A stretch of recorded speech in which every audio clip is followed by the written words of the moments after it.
到你这个在月台上面那火车整节开过去，是真的火车吗？真的火车。 真的要谢谢那个台铁，就是大力的赞助，而且不是一节车厢，是一整台火车。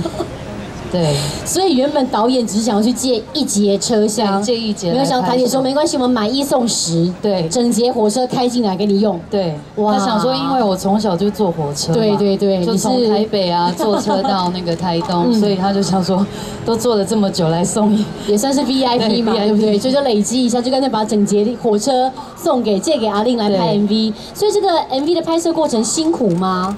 其实我觉得过程一定都会，因为其实像有很多工作人员啊，他们也必须要打光啊，然后架很多东西，所以其实，在大家都很辛苦啦，然后呈现出来就是只有我一个人，但其实都是大家的辛苦累积出来的。对，我觉得是这个团队大家共同努力，而且阿令刚刚说呢，不要看似那个唯美梦幻，然后他其实冻到发抖哎。对，因为那一天已经很晚了，然后那一天天气好像又比较冷。